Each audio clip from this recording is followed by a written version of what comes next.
Hello, good morning po. Happy New Year. Happy New Year and happy happy horse year po sa atin lahat. Ito po yung aking mga ginawang sabon last year ng mga bandang November. Ito November. Ito naman po noong December. Ngayon, ito po next week pwede na siyang gamitin. Kaya nga lang medyo malambot pa siya. Mas maganda kung 1 month more pa para totally yung moist niya lumabas na sa loob ng sabon at maging matigas. Ano po? At ito naman po yung aking ginawa nung last month na sa aking palagay ito sa loob ng isang taong kung paggagawa ng sabon at iba't iba pang mga cosmetics na gawa sa mga natural na pamamaraan at mga natural na ingredients. Ito pong sabon na ito ang sa aking palagay ang pinakamaganda na nagawa ko sa loob ng isang taon. Ito po. ito naman sabon naman po na ito. Wala pa siyang amoy. At yung nakikita po ninyong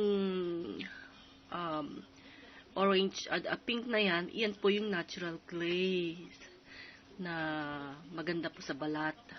Na ginagamit din po yan sa mga spas, sa mga sa beauty parlor, yung mga nagmamassage sa mukha. Yun po. At saka ginagamit din po yan nung araw pa nila Cleopatra, sino pa yun? Sino pa yung mga sikat na magagandang kilalang mga royal blood nung araw. Ang alam ko lang po talaga si Cleopatra. Itong mga clays, itong pink clay na yan ang ginagamit nila noong araw. At ito naman po, meron po siyang 3 klase na natural coloring na inilagay ko. Yung meron po siyang natural clays na kulay pink. Tapos yung pong alka root. Andun po, tinatamad po akong tingnan eh. Basta yung 2 klase na yon at saka yung beetroot. Beetroot po, gulay po kasi yun eh. Alam po naman ninyo yon, di ba? Yung po 3 klase ng natural color yung inilagay ko niya. Kaya ang kinalabasan po niya, napakaganda ng pagiging pink niya. Pero actually, mas gusto ko po sana yan gawing iswear. Kaya nga lang po, hindi po naging maganda yung pagkaka-blending ng kanyang pagiging iswear. So, ang ginawa ko, hinalo ko na lang pinagsama-sama ko na lang yung halo. Total ka kung ganun, maganda naman yung kombinasyon ng mga inilagay kong natural coloring. Kaya, hinalo ko na lang. Tsaka kasi, kung i-swear ko po kasi sila, iswear po yung, alam po ninyo yun, Kung gagawin ko siyang swirling, kasi kung sa susunod na gagawa ako, baka hindi ko na pumakuha yung ganong estilo ng swirling niya. So, ang ginawa ko na lang siya ng 1 color. Para at least, kung gagawa ulit at marami ang nagkagusto, sigurado ko naman magugustuhan nila yan. Meron po akong isang secret dyan. Alam po ba ninyo ang isang secret ko dyan? Ibubulong ko po sa inyo. Snail extract. Ano po, hanapin na lang po ninyo yung snail extract kung ano po yan. Ano po, at saka meron po siya, yung snail extract na yon, meron po siyang kasamang, 100% hyaluronic. Yun po, 100%. Narinig po ba ninyo ako? Ito po yun, ito. At saka po kasi, kung halimbawa pong nagustuhan ito ng mga consumers ko, ng mga customers ko, itong sabon na ito, hindi ko na po ulit magagawa yung ganong estilo ng swirling. Kaya ang ginawa ko, winan color ko na lang siya para halimbawa marami ulit na mag-request, hindi na ako mahihirapang gawin siya yung estilo ng kulay niya, yung estilo ng design niya. Kasi isang kulay na lang siya. At saka ayaw ko po kasi mag-i-swirl ng sabon. Kung halimbawa ilalagay ko po siya sa market, ayaw ko pang mag-swirl. Kasi Sa pangalawang paggawa po, hindi ko na makukuha yung ganung design. Mahirap po ulit gawin kasi nga handmade nga po kasi kami. So, ang swirling ko po is, kung mag-swirl lang po ako, one color. Para at least, kung halimbawa mang hindi makuha yung unang ganung estilo, yung pangalawa, dahil one color lang naman ang kinumbine doon sa original color niya, hindi po mahirap gawin. Ayan, ito po sila ngayon. Ito po ang amoy po niyan is super blending ng tatlong klaseng essentials oil.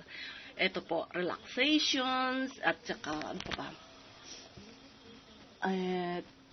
Yung rosemary po,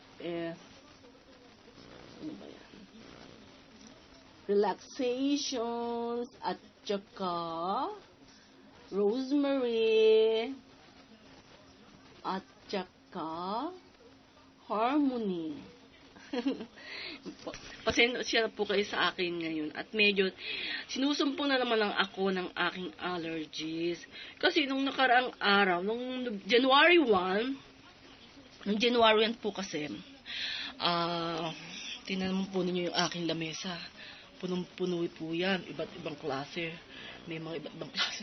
Pasensya na po, table ko po yan. Yung mga gamot po na hindi ko naiinom. Actually, ito, nung last year kasi, medyo sumamang pakiramdam ko, nagpa-doktor ako, binigyan ako ng gamot sa lagnat, hindi naman ako nilalagnat. Mababa lang naman po kasi yung temperature ng aking fever nung nagpa-check up ako. Kayang-kaya na sanang paglingin ng aking natural power yun. Syempre, doktor, gustong kumita. Binigyan ako ng gamot sa lagnat, pamumog, pambaba ng fever. Ayan. Hindi ko naman po naiinom pa yan kahit na isang beses pa. Pero sayang naman, baka mamaya lignatin ako. Kasi nga sama ng pakiramdam ko ngayon. Dahil nung isang araw, ayan, unang-una, yung kaibigan kong Haponesa na nagkita nga kami nung January 2, nag-walking kami dyan, ng 2 oras. Bumili po siya sa akin ng isang lipstick at saka ng ito binili po niya yan. Bumili po siya niyan. Dahil nagustuhan po niya yung amoy. Umbala ko sana talaga na sa kanya. Regalo ko na lang sana sa kanya yung New Year's gift ko sa kanya. Nahihiya naman siya sa akin dahil ang sabi niya sa akin, Elaine, sabi niya sa akin, Eli, sabi niya gano'n, nakakahiya naman sa'yo, bagong taon. Sabi niya gano'n. Benamano ako. Sabi niya gano'n, kunin mo na lahat ito. Sabi niya, huwag mo na akong suklian. Kaya ito po yun. Ngayon, hindi ko po ginagalaw kasi akin po yan. First, ko po yan, benamano ko nung 1 taon. So, ko yan, panglaki ko yan. Sabi po, ang bait na tao. Naiya nga ako. Pero, sabi ko, sa bagay tama naman din siya dahil sa susunod naman, kahit hindi naman po siya bumili, binibigyan ko naman po siya. Kapag nakikita kami, tumatawag siya sa akin. Ano po siya? Disabled po siya. Medyo may kapansanan po talaga siya na yung mga kamay po ba niya, yung medyo baluktot. Pero nakakapag-drive siya, mabibilib kayo sa kanya. Matulin pang magpatakbo ng sasakyan sa akin. Ako ang ninenervyos pag nakasakay ako sa kanya. Grabe, sabi ko dahan-dahan. Sa kanya okay lang naman yun. Sabi ko gano'n. Kaya ayaw ko sumakay sa kanya, natatakot ako. Tapos po, siya nga po pala, ito yung ginawa kong yung ginawa kong coconut oil,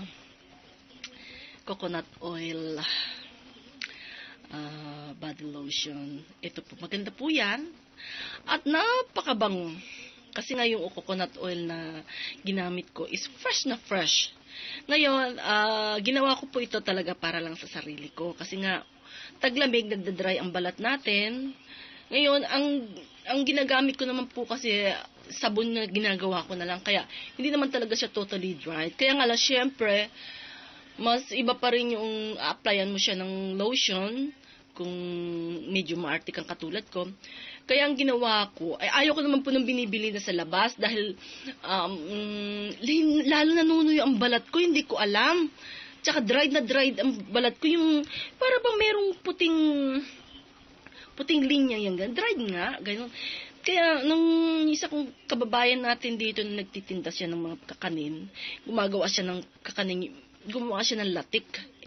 Meron yatang sobra-sobra yung coconut oil na galing sa latik. namimigay siya. Sabi ko, pengi akong konti. Bigyan niya ako ng konti. Ang umpisa nga nun, tinititigan ko lang. Kasi, wala rin naman pa po akong time maggagawa ng mga kung ano-ano. No?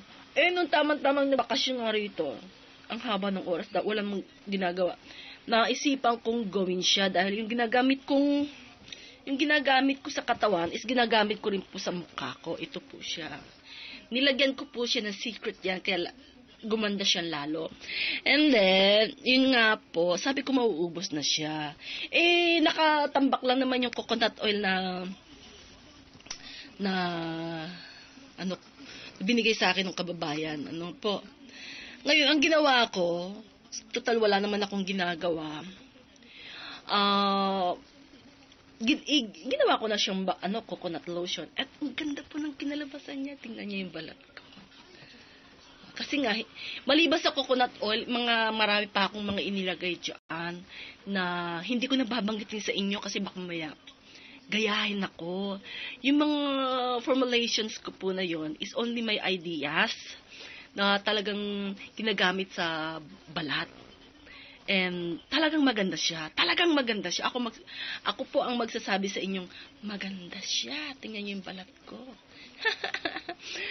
Hindi po siya dry. Tingnan niyo naman po. Kinis. Diba? Kinis niyan. Tingnan niyo naman yung aking lalagyan. Marami po akong pambalot dyan. Gagawin ko rapi. Ayun yung bago niyang binigay. Ayun po. Tingnan niyo yung balat ko. Kinis. Yan po yung ginagamit ko ito. Itong ginagamit. No? Pati sa mukha pwede po ito. Talagang the best. Ngayon, itong formulation kong ito, hindi ko pwede i-share ngayon dito dahil gayahin ako. Maganda po talaga siya. Dahil yung ibang mga ingredients nito, inisip ko lang po yan talaga. The best. Okay. Maganda siya sa balat. Baka mag-click ito sa akin. Yay! Yay! Yay! Yay! I'm so happy! Silipin po natin kung anong laman niya. Sandali lang. Ito po ang hitsura niya. Medyo gamit nga siya kasi medyo yan. Uy, super bango, super ganda. Wala akong masabi. Hahay! Pakita ko po sa inyo. Ito po.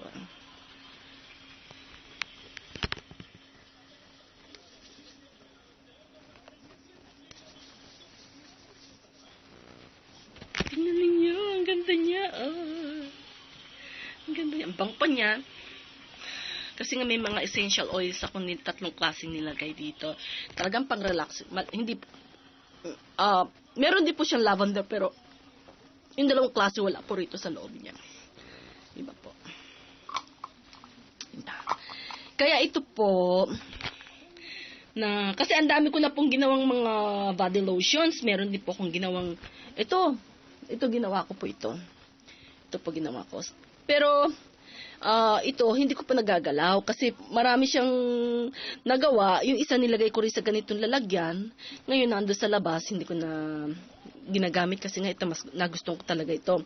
Ngayon, ito pamimigay ko na lang po. Hahatiin ko 20 tao po kasi ang napangakuan ko niyan. Next week ko na siya ipadadala. Gagawin ko na siya ngayon at para naman ma-distribute na at magamit na namang taon. 1 taon ko pa po sa kanila na ipangako. Baka isipin nila nagsisinungaling ako. Hindi po ako nagsisinungaling. Natama lang po talaga na meron pa akong mga ginagawa. At natama pa man din, sumama pa yung katawan ko bagong taon. Dahil naglakad kami nung February. Oo nga pala, hindi ko na naituloy yung sinabi ko sa inyo. Naglakad kasi kami noong January to nung kaibigan kong unang buwan na mano ko ngayon. Buwan na mano, sana dumami siya. Dumami para marami pa akong magagandang natural beauty products para po sa inyo lahat. Ang lakas ng hangin, grabe. Pero kaya ko naman yung lamig. Kaya lang yung hangin, nung umpisa hindi ko siya nararamdaman sa ilong ko kasi nakamask nga ako. Siguro sa sobrang lakas ng hangin, nakakalusot pa rin doon sa mask ko. Nakakapasok sila sa ilong ko, sa butas ng ilong ko. Ngayon, doon sa pinakahuling-huli na doon na rin kami nag-lunch kasi sa paglalakad na meron kasi maliit na park doon. Kumain kami doon. Siyempre, kailangan magubad ng mask dahil kakain tayo. Doon na Nagsamantala na ang maraming hangin at alikabok sa butas ng ilong ko, pagkapangit-pangit naman. Aba, kinagabihan, nakakaramdam na ako ng parang nahihirapan na akong huminga. Dahil may allergic nga po kasi ako. Allergic po kasi ako sa alikabok, mga kung ano-ano. Arte-arte nga ng ilong ko, wala namang kagandahan. Hindi naman siya kagandahan. Ano po. Kaya nga, naiinis ako. Dami ko naman tinetik na vitamins, pero talagang hindi siya gumagaling. Kailangan talaga precocious ingat talaga sa mga bawal sa ilong ko talaga. Ngayon yun nga, hanggang ngayon hindi na gumanda katawan ko, kaya parang ngungo ko. Sa isang buwan dito sa Japan kasi, panahon ng pollen. Ayaw ko rin nun. Ayaw rin ng katawan ko nun. Ayaw din nila nun. Kaya sacrifice talaga ako. Masakit na naman ang ilong ko nito. Ang sacrifice. Kaya ang iniisip ko, paano naman ako makakagawa pa ng mga mararaming products para sa aking mga customers, clients, mga, oh my gosh, sayang naman. The best po, bilihin ninyo. Hindi po siya mura, pero kung makikipagsapalaran kayo sa pudpud ng chemicals, mura-mura po ito. The best! Hello! Ang ganda niya! Look! Pag taglamig po, ganis siya, medyo hard siya, no? Pero, ewan ko lang po pag tag-init na kung anong magiging hitsura niya. Gusto ko nga rin pong, tingnan ko anong magiging hitsura.